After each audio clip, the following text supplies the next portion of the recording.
ओम शांति। ओम शांति बाबा।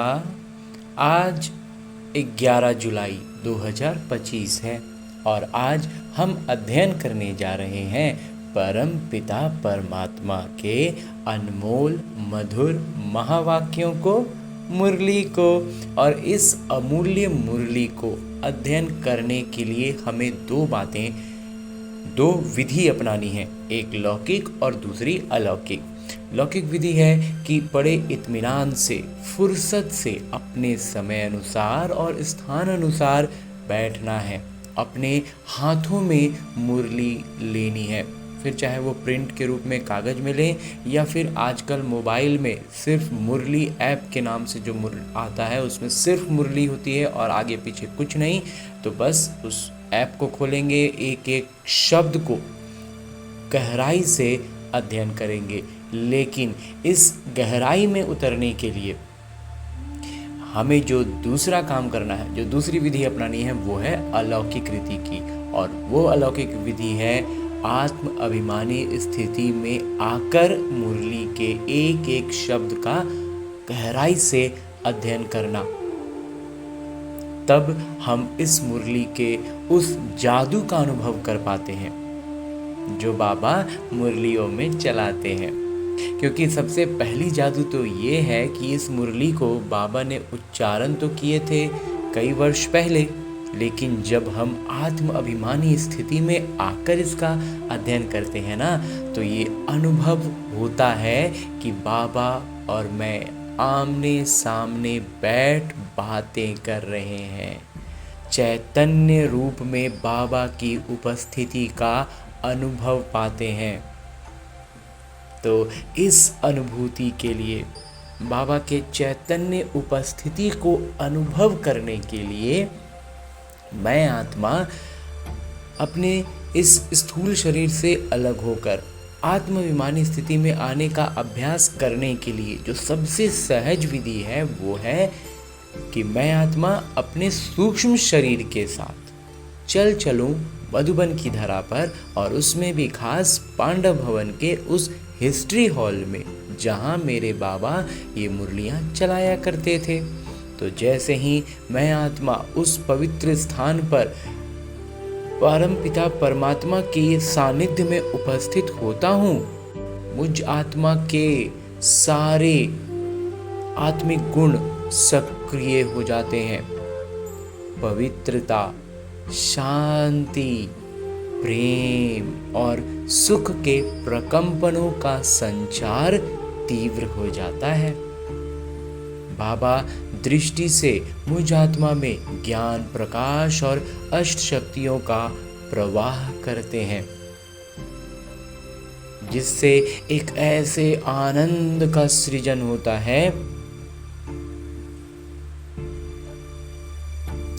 जो एक आवरण तैयार कर देता है, जिस आवरण में मैं और मेरे बाबा आमने सामने एकदम निकट में, कहें तो बाबा की गोद में खुद को अनुभव करते हैं। और तब मेरे बाबा इतने निकट में, इतने चैतन्य रूप में मेरे सम्मुख हैं और मुझसे निज तौर पर बात कर रहे हैं। तभी तो मेरे बाबा मुझसे कहते हैं, मीठे बच्चे, पहले पहले सबको बाबा का सही परिचय देकर गीता का भगवान सिद्ध करो, फिर तुम्हारा नाम बाला होगा। परमपिता परमात्मा की अवतरण का, उनकी उपस्थिति का परिचय भी देते हैं ना, तो बाबा कहते हैं तुम्हारा भी नाम बाला होगा। आगे प्रश्न रूप में मेरे बाबा कहते हैं कि तुम बच्चों ने चारों युगों में चक्र लगाया है, उसकी रस्म भक्ति में चल रही है, वो कौन सी? उत्तर बतलाते हैं मेरे बाबा, तुमने चारों युगों में चक्र लगाया, वो फिर सब शास्त्रों, चित्रों आदि को गाड़ी में रख चारों ओर परिक्रमा लगाते हैं, फिर घर में आकर सुला देते हैं। तुम ब्राह्मण, देवता, क्षत्रिय बनते हो। इस चक्र के बदले उन्होंने परिक्रमा दिलाना शुरू किया है। ये भी रस्म है। ये परिक्रमा वाली जो बात है ना, बाबा कहते हैं ये इसी से चली है। जो हम सृष्टि चक्र में ब्राह्मण, वैश्य, क्षत्रिय, वैश्य और शूद्र का ये जो चक्र में घूमते हैं, इस चक्र को यहाँ पर भक्ति में परिक्रमा का नाम दे दिया गया है। और हम किसी भी मंदिर वगैरह में भी जाते हैं तो वहाँ पर इसकी परिक्रमा करते थे भक्ति में जब थे। ओम शांति। रूहानी पिता बैठ रूहानी बच्चों को समझाते हैं। जब कोई को समझाते हो तो पहले ये स्पष्ट कर दो कि बाबा एक है। पूछना नहीं है कि बाबा एक है व अनेक है, पिता एक है या अनेक है, ये थोड़ी पूछा जाता है। तो बाबा कहते हैं ये पूछना नहीं है, इसको सबसे पहले स्पष्ट कर दो कि पिता दो है। ऐसे तो फिर अनेक कह देंगे। कहना ही है पिता रचता, गॉड फादर एक है। वो सब आत्माओं के पिता हैं। पहले पहले ऐसे भी नहीं कहना चाहिए कि वो बिंदी है। बाबा कहते एकदम सबसे पहले में ये नहीं कह दो कि वो बिंदी है, इसमें फिर मूंझ पड़ेंगे। पहले पहले तो ये अच्छी रीति समझाओ कि दो पिता हैं, लौकिक और पारलौकिक। लौकिक तो हर एक का होता ही है, लेकिन उनको कोई खुदा, कोई गॉड कहते हैं। पारलौकिक को फिर कोई खुदा कहते हैं, कोई गॉड कहते हैं। अलग अलग भाषाएं और अलग अलग मान्यताएं हैं। है एक ही, सब एक को ही याद करते हैं। पहले पहले ये पक्का निश्चय कराओ कि पिता हैं स्वर्ग की रचना करने वाले। पिता का मतलब क्या? वो रचना करने वाले हैं। तो क्या चीज की रचना कर रहे हैं? स्वर्ग की रचना करने वाले। वो यहाँ आएंगे स्वर्ग का मालिक बनाने, जिसको शिव जयंती भी कहते हैं। ये भी तुम बच्चे जानते हो। स्वर्ग के रचता भारत में ही स्वर्ग रचते हैं, जिसमें देवी देवताओं का ही राज्य होता है। तो पहले पहले बाबा का ही परिचय देना है। उनका नाम है शिव। गीता में भगवान उवाच है ना। पहले पहले तो ये निश्चय कराए लिखा लेना चाहिए। गीता में है भगवान उवाच, मैं तुमको राजयोग सिखाता हूँ, अर्थात नर से नारायण बनाता हूँ।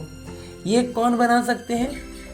जरूर समझाना पड़े भगवान कौन है, फिर ये भी समझाना होता है। इसको कौन बना सकते हैं वो भी समझाना है। फिर उसका मतलब कि भगवान करेंगे तो फिर भगवान कौन है उनकी भी स्पष्टता देनी होगी ना, क्योंकि भगवान के नाम पर भी ना अब बहुत उलझ गए हैं भक्ति में। सतयुग में पहले नंबर में जो लक्ष्मी नारायण हैं, जरूर वहीं 84 जन्म लेते होंगे। पीछे फिर और धर्म वाले आते हैं, उन्हों के इतने जन्म हो ना सके। पहले आने वालों के ही 84 जन्म होते हैं। सतयुग में तो कुछ सीखते नहीं हैं, जरूर संगम पर ही सीखते होंगे। तो पहले पहले बाबा का परिचय देना है। जैसे आत्मा देखने में नहीं आती है, समझ सकते हैं, वैसे परमात्मा को भी देख नहीं सकते, बुद्धि से समझते हैं। वो हम आत्माओं के पिता हैं। उनको कहा जाता है परम आत्मा। वो सदैव पावन हैं। उनको आकर पतित दुनिया को पावन बनाना होता है। पतित दुनिया में आकर के उस दुनिया को पतित से पावन बनाते हैं। तो पहले बाबा एक है, पिता एक है, ये सिद्ध कर बताने से गीता का भगवान श्री कृष्ण नहीं है वो भी सिद्ध हो जाएगा। तुम बच्चों को सिद्ध कर बताना है।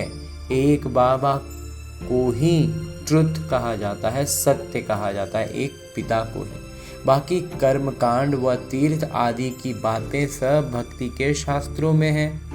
ज्ञान में तो इनका कोई वर्णन ही नहीं है। यहाँ कोई शास्त्र नहीं। बाबा आकर सारा राज समझाते हैं। पहले पहले तुम बच्चे इस बात पर जीत पाएंगे कि भगवान एक निराकार है, न कि साकार। जब किसी को समझाते हैं तो पहले इस बात पर हम उनको स्पष्ट बुद्धि में कर पाते हैं। परम पिता परमात्मा शिव भगवानुवाच ज्ञान के सागर सबके पिता वो हैं। श्री कृष्ण तो सबके पिता हो नहीं सकते। वो किसी को कह नहीं सकते कि देह के सब धर्म छोड़ मामेकम याद करो। है बहुत सहज बात, परंतु मनुष्य शास्त्र आदि पढ़कर भक्ति में पक्के हो गए। मतलब होता है ना, पक गया घड़ा।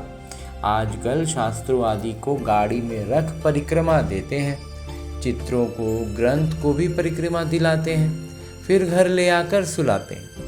अभी तुम बच्चे जानते हो, हम देवता से क्षत्रिय वैश्य शूद्र बनते हैं, ये चक्र लगाते हैं।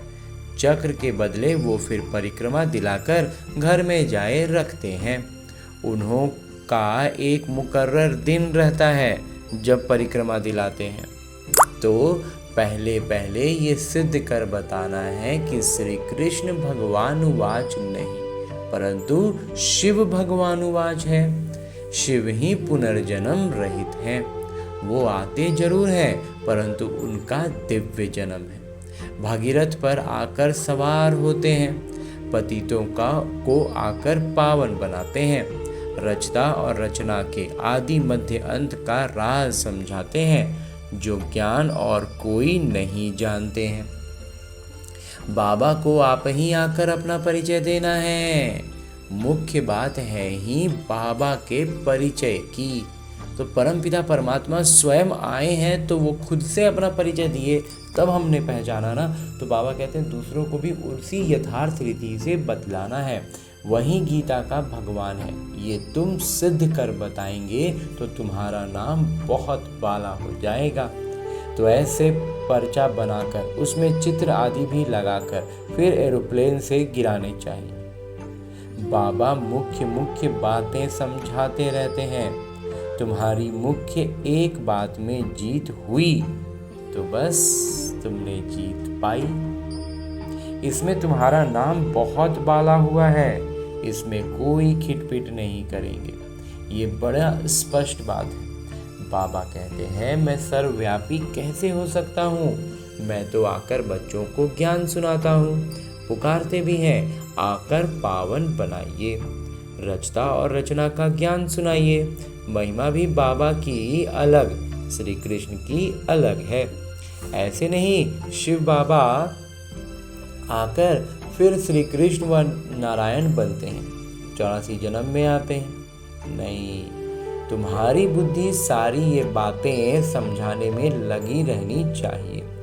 मुख्य है ही गीता। भगवानुवाच है तो जरूर भगवान का मुख चाहिए ना।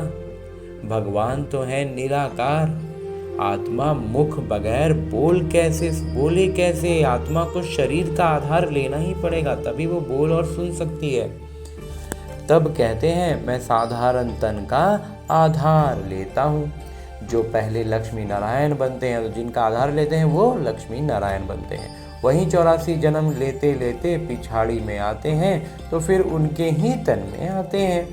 श्री कृष्ण के बहुत जन्मों के अंत में आते हैं। श्री कृष्ण का ही कई जन्मों का, 84 जन्मों का जो पूरा चक्र हो जाता है, तो अंतिम जन्म में बाबा फिर उसी तन में आते हैं, उनके ही तन में आते हैं। ऐसे ऐसे विचार सागर मंथन करो कि कैसे किसी को समझाएं। एक ही बात से तुम्हारा नाम बाला हो जाएगा। रचता पिता का सबको मालूम पड़ जाएगा। फिर तुम्हारे पास बहुत आएंगे, तुमको बुलाएंगे कि यहाँ आकर भाषण करिए। इसलिए पहले पहले अल्फ सिद्ध कर समझाओ। सबसे पहले परमपिता परमात्मा को सिद्ध कर समझाना है। तुम बच्चे जानते हो बाबा से हम स्वर्ग का वर्षा ले रहे हैं। बाबा हर 5000 वर्ष बाद भारत में ही भाग्यशाली रथ पर आते हैं। ये है सौभाग्यशाली जिस रथ में भगवान आकर बैठते हैं। कोई कम बात है क्या? कितना बड़ा सौभाग्य है ब्रह्मा बाबा का कि उनके तन में परमपिता परमात्मा आकर बैठते हैं। भगवान इनमें बैठ बच्चों को समझाते हैं कि मैं बहुत जन्मों के अंत में इसमें प्रवेश करता हूँ। श्री कृष्ण की आत्मा का रथ है ना, है तो श्री कृष्ण की आत्मा का वो मतलब स्थायी रथ, वो खुद श्री कृष्ण तो नहीं है, वो है अभी वो श्री कृष्ण थोड़ी है, बहुत जन्मों के अंत का है। हर जन्म में फीचर्स, ऑक्यूपेशन आदि बदलता रहता है। हर जन्म जो है ना उसमें हर कुछ बहुत कुछ बदलता रहता है। बहुत जन्मों के अंत में जिसमें प्रवेश करता हूँ वो फिर श्री कृष्ण बनते हैं, आते हैं संगम युग में। हम भी बाबा का बनकर बाबा से वर्षा लेते हैं, बाबा पढ़ाकर साथ ले जाते हैं और कोई तकलीफ की बात नहीं। बाबा ज्ञान सुनाते हैं, पढ़ाते हैं, हम अपनी आत्मा के विकारों को छोड़ते हैं, आत्मा में जो विकारों की जंजाल में जो उलझ गए हैं उसको छोड़ते हैं और बाबा हमें अपने साथ ले जाते हैं।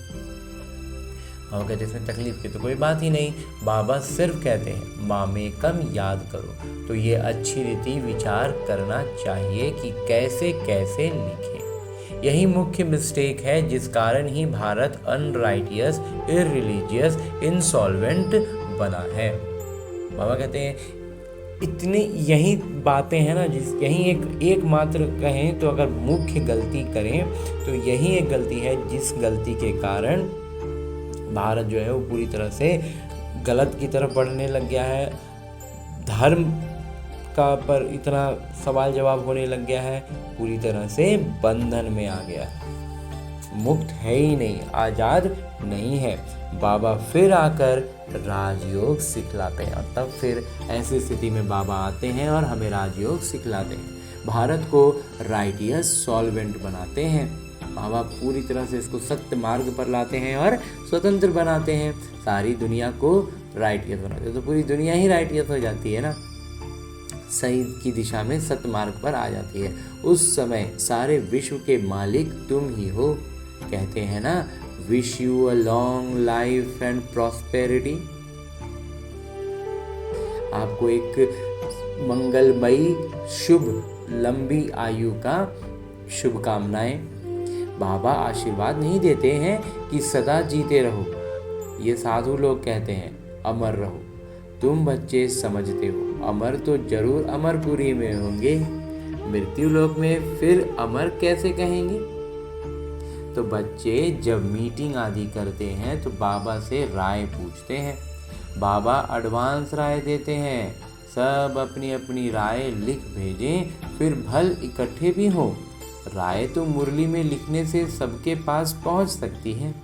बाबा कहते हैं अब बाबा की राय तो मुरली में आ जाएगी, अपना अपना राय हम लोग भेज दें तो 2-3 हज़ार खर्च बच जाए। इन 2-3 हज़ार से तो 2-3 सेंटर खुल सकते हैं। गांव गांव में जाना चाहिए चित्र आदि लेकर। तो बाबा कहते हैं हर एक को अलग अलग जवाब नहीं दे करके, बाबा का जवाब तो मुरली में आ सकता है, तो बाबा कहते हैं मुरली में अपना जवाब दे देता हूँ तो पैसे बचेंगे और उन पैसों से सेंटर खोलो, तस्वीरें लेकर गांव गांव में जाओ। हाँ जी बाबा। तुम बच्चों का ज़्यादा रुचि सूक्ष्म वतन की बातों में नहीं होना चाहिए। बाबा एकदम इसको इधर कई दिनों से स्पष्ट कर रहे हैं कि सूक्ष्म वतन और सूक्ष्म शरीर के साथ जो हम बात करते हैं ना, ये बस एक आत्माभिमानी स्थिति में आने के अभ्यास मात्र है। उसके अलावा अभ्यास करने का एक युक्ति है, उससे ज़्यादा इस सूक्ष्म वतन और सूक्ष्म शरीर के बारे में हमें कुछ भी ज़्यादा चिंतन मनन रुचि नहीं लेनी चाहिए। बाबा कहते हैं इसमें इस तरफ रुचि ही मत लो। ब्रह्मा विष्णु शंकर आदि चित्र हैं तो इस पर थोड़ा समझाया जाता है, इन्हों का बीच में थोड़ा किरदार है। तुम जाते हो मिलते हो, बाकी और कुछ है नहीं, इसलिए इसमें ज़्यादा रुचि नहीं लिया जाता है। बाबा कहते हैं क्या है, हम अभी सूक्ष्म वतन में जाते हैं मिलते हैं, ये सब क्या है।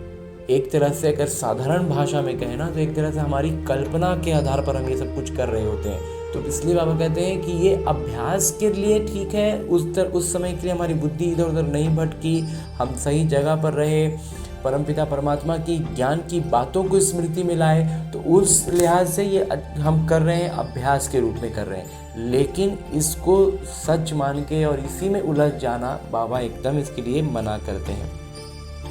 इसीलिए कहते हैं बाबा कि इस पर थोड़ा समझाया जाता है कि बीच में थोड़ा सा किरदार है, अभी के लिए अभ्यास के लिए बस एक इसको रखा गया है, तो ना टेम्पररी टेंट बनाया जाता है, वैसे बिल्कुल वैसे ही है ये।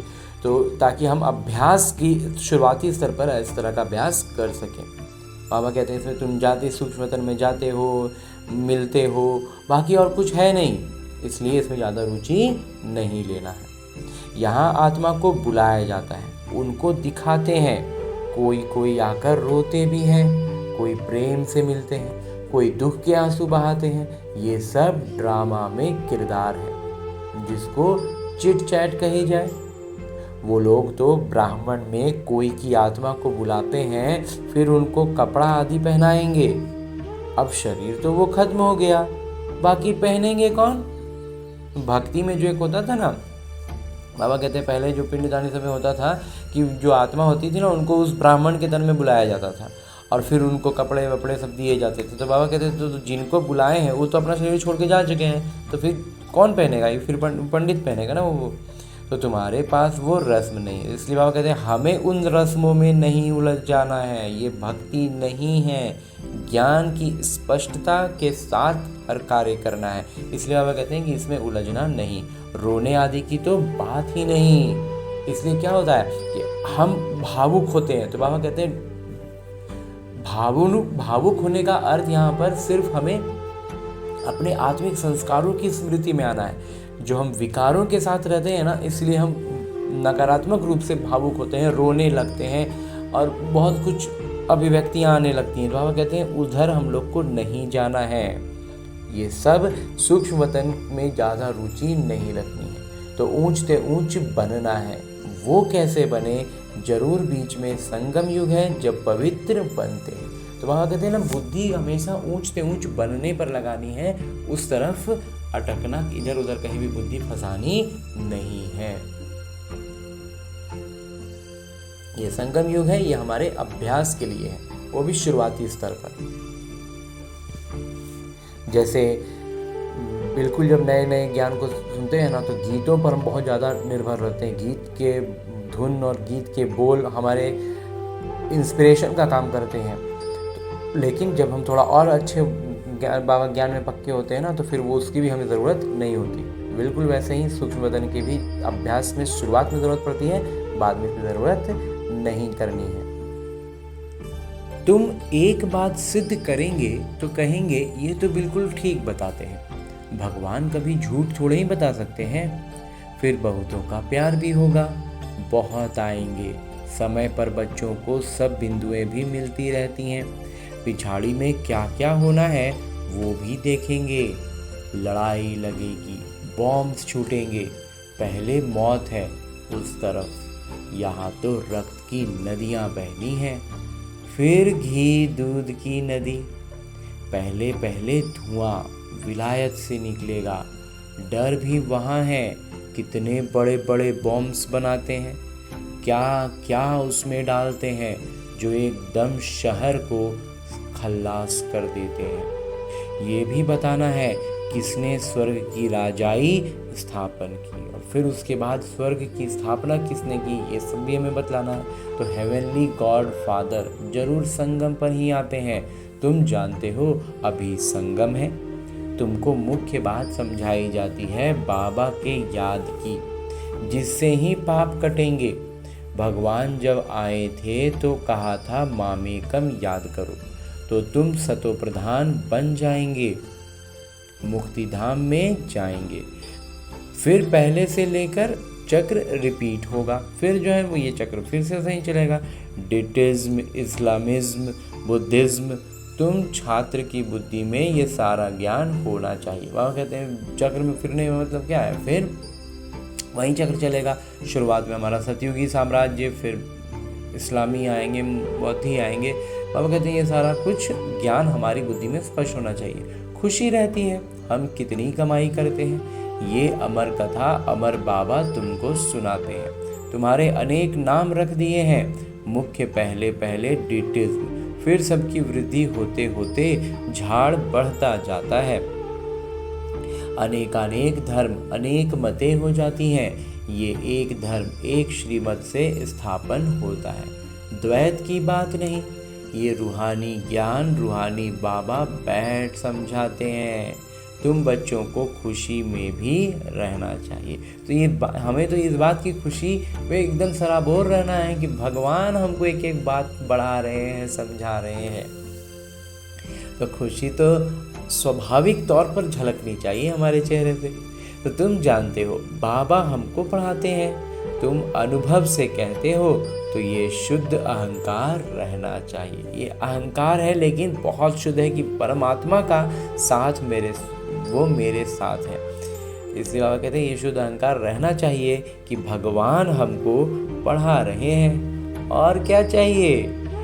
जब हम विश्व के मालिक बनते हैं तो खुशी क्यों नहीं रहती है? यह निश्चय में कहाँ संचय है? जब हमको भगवान पढ़ा रहे हैं इस खुशी में रहेंगे तो फिर भगवान पढ़ा के हमें क्या कर रहे हैं? स्वर्ग की स्थापना कर रहे हैं और स्वर्ग का मालिक बना रहे हैं। तो हम कहते हैं तो फिर वो खुशी क्यों नहीं रहती है? निश्चय में संशय क्यों आ जाता है? बाबा में संशय नहीं लाना चाहिए।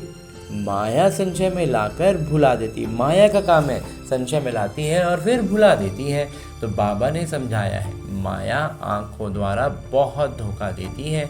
अच्छी चीज देखेंगे तो दिल बित बित करेगी। खाने की चीज होगी तो खाने का मन करेगा, घूमने की चीज होगी तो घूमने का, मतलब आंखों के माध्यम से माया वार करती है। आंखों से देखते हैं तब क्रोध आता है मारने के लिए।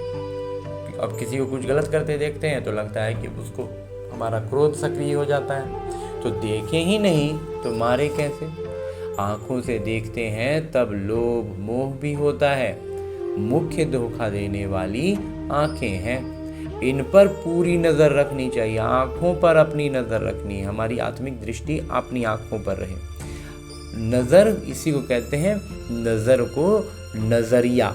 नजरिया जो होगा नजर वही देखती है। तो हमें अपना नजरिया बदल देना है तो चीज वही होगी, दिखेगा हमें कुछ अलग ही नजरिए से। इसीलिए बात कहते हैं पूरी नजर रखनी चाहिए। हमारी नजरिया बदली हो जाना चाहिए।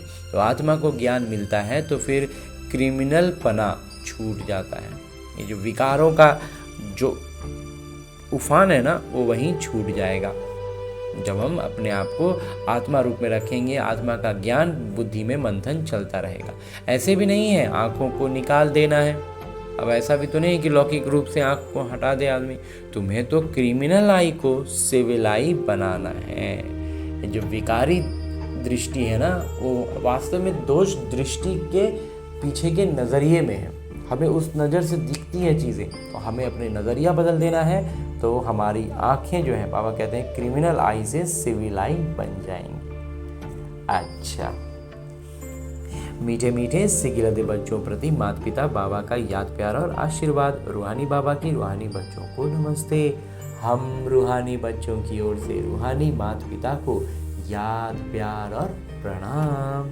धन्यवाद बाबा, धन्यवाद। मुरली के लिए भी धन्यवाद और इस अनूठे अलौकिक ब्राह्मण जीवन के लिए भी बहुत बहुत बहुत धन्यवाद बाबा, बहुत धन्यवाद। आगे आज की मुरली से लिए गए वो प्रमुख बिंदु हैं जिन्हें हमें अपने ब्राह्मण जीवन में धारण करने हैं। और ब्राह्मण सो फरिश्ता, फरिश्ता सो देवता बनना है। उसके लिए जो सबसे पहली बिंदु है वो है सदा इसी नशे व खुशी में रहना है कि हमको भगवान पढ़ाते हैं। किसी भी बात में संशय बुद्धि नहीं होना है। शुद्ध अहंकार रखना है कि हमको भगवान मिले हैं। दूसरा है सूक्ष्म वतन की बातों में ज़्यादा रुचि नहीं रखना है। आत्मा को सतोप्रधान बनाने का पूरा पूरा पुरुषार्थ करना है। आपस में राय कर सबको बाबा का सही परिचय पहचान देनी है। बाबा को यथार्थ रीति बच्चे, अज्ञानी बच्चे जान पाएँ, समझ पाएँ, परिचित हो पाएँ बाबा से, इसका हमें पूरा अपने हमें पुरुषार्थ करना है। खुद की अवस्था में परिवर्तन लाना है ताकि हमारा उपस्थिति से भी उनमें परिवर्तन आए। और आगे मेरे बाबा वरदान दे रहे हैं। वरदान देते हुए मेरे बाबा कहते हैं, पास विद ऑनर बनने के लिए पुरुषार्थ की गति तीव्र और ब्रेक पावरफुल रखने वाले यथार्थ योगी भव। पास विद ऑनर होने के लिए बाबा आज हमें फिर से बतला रहे हैं कि पुरुषार्थ की गति को तीव्र रखना होगा और विकारी और माया की तरफ से आने वाली चीज़ों के लिए ब्रेक पावरफुल रखना होगा। गाड़ी की स्पीड बिल्कुल तेज होगी और कुछ भी विघ्न आए तो आप उसको बाहर ही ब्रेक लगा दें, रोक दें। इसके लिए भी एकदम पूरा तैयार रहना होगा, सजग रहना होगा। और इसको विस्तार से मेरे बाबा कहते हैं कि वर्तमान समय के प्रमाण पुरुषार्थ की गति तीव्र और ब्रेक पावरफुल चाहिए, तब अंत में पास विद ऑनर बन सकेंगे। क्योंकि उस समय की परिस्थितियां बुद्धि में अनेक संकल्प लाने वाली होंगी। उस समय सब संकल्पों से परे एक संकल्प में स्थित होने का अभ्यास चाहिए। अभ्यास सबसे प्रमुख है। जिस समय विस्तार में बिखरी हुई बुद्धि हो उस समय स्टॉप करने का अभ्यास चाहिए। स्टॉप करना और होना। अब भी हमने कहा विराम तो बस विराम, अब उस पर एक संकल्प नहीं, तब हुआ हमारा स्टॉप होना। तो जितना समय चाहे उतना समय बुद्धि को एक संकल्प में स्थित कर ले, यही है यथार्थ योग। और फिर उस एक बिंदु पर हम जितनी देर चाहें रुके रहें, स्थित रह सकें, तो बाबा कहते हैं वही होगा यथार्थ योग। योग का अर्थ बुद्धि में यही हुआ। हम उस अवस्था तक पहुँचे, उसके लिए हमें निरंतर अभ्यास करते रहना होगा। और आगे स्लोगन है, मुरली का उपदेश है, आप आज्ञाकारी सर्वेंट हो इसलिए अलमस्त नहीं हो सकते। सर्वेंट मतलब सदा सेवा पर उपस्थित। आज बाबा ने हम बच्चों के लिए सर्वेंट लगाया, बहुत अच्छा।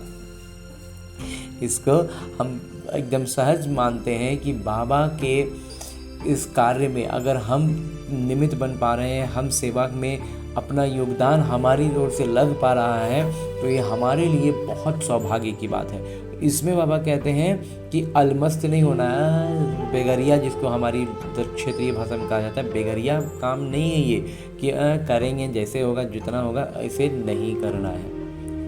इसलिए बाबा ने आज इस शब्द का इस्तेमाल किया है सर्वेंट। और सर्वेंट का मतलब होता है उपस्थित। उसका मतलब ही है कि वो सेवा पर तत्पर रहेगा, सामने रहेगा, जब जो बोला जाए तब सो करो। तो इसलिए हमें उस तरह की अपनी उपस्थिति रखनी है सेवा के लिए, इस ईश्वरीय सेवा के लिए। हाँ जी बाबा। और आगे मेरे बाबा से अब तक हमने ज्ञान मुरली का अध्ययन किया, वरदान प्राप्त किया और स्लोगन में भी बहुत अच्छा उपदेश पाया। अब इसी अव्यक्त स्वरूप में स्थित रहकर मेरे बाबा एक इशारा भी देते हैं कि संकल्पों की शक्ति जमा कर श्रेष्ठ सेवा के निमित्त बनो।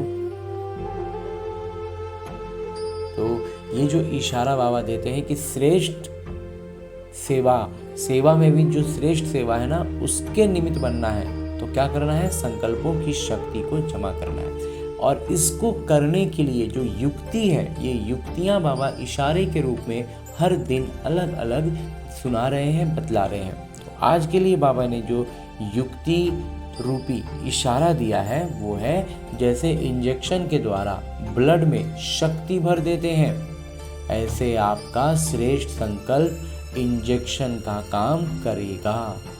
संकल्प द्वारा संकल्प में शक्ति आ जाए, अभी इस सेवा की बहुत आवश्यकता है। स्वयं की सेफ्टी के लिए भी शुभ और श्रेष्ठ संकल्प की शक्ति और निर्भयता की शक्ति जमा करो, तभी अंत सुहाना और बेहद के कार्य में सहयोगी बन बेहद के विश्व के राज्य अधिकारी बन सकेंगे। बाबा कहते हैं स्वयं की सेफ्टी के लिए भी शुभ और श्रेष्ठ संकल्प की शक्ति और निर्भयता की शक्ति जमा करो, और तभी, और जब ये जमा करेंगे ना, तभी बाबा कहते हैं अंत सुहाना और बेहद कार्य में सहयोगी बन बेहद के विश्व के राज्य अधिकारी बन। तो अंत में जो समय होगा ना, उसमें बाबा कहते हैं वो हमारे लिए सुहाना होगा, तब जब हमने अब ये शक्तियाँ जमा करके रखी हो। और जब हम इस अंत समय को भी उतने अच्छे से पार कर जाएंगे, तो बाबा कहते हैं कि फिर हम बेहद विश्व के राज्य अधिकारी बन सकेंगे। हाँ जी बाबा, तो इन सारे ज्ञान की बातों को हमें अपने जीवन में धारण करनी है। और आज फिर बाबा ने अभ्यास कहा ना, तो हमें बस एक ही उद्देश्य रखना है अपने इस लौकिक जीवन का, कि मुझे ये लौकिक जीवन सिर्फ और सिर्फ एक अभ्यास पुस्तिका के रूप में देखनी है, जिसमें आने वाली हर परिस्थिति, चाहे वो कितनी भी छोटी हो, चाहे वो कितनी भी बड़ी हो, मेरे अभ्यास के लिए एक प्रश्न है, जिस प्रश्न का मैं जितना ज़्यादा आत्माभिमानी स्थिति में रहकर अपने आत्मिक गुणों के साथ रिएक्ट करता हूँ, उतना ज़्यादा मेरा अभ्यास बढ़ता जाता है, मैं आत्माभिमानी स्थिति में आता जाता हूँ। तो ऐसे श्रेष्ठ उद्देश्य के साथ ढेर सारी शुभ भावना और शुभकामनाओं से भरपूर होकर लौटते हैं अपने इस किरदार में, अपने इस स्थूल शरीर में। अच्छा, ओम शांति।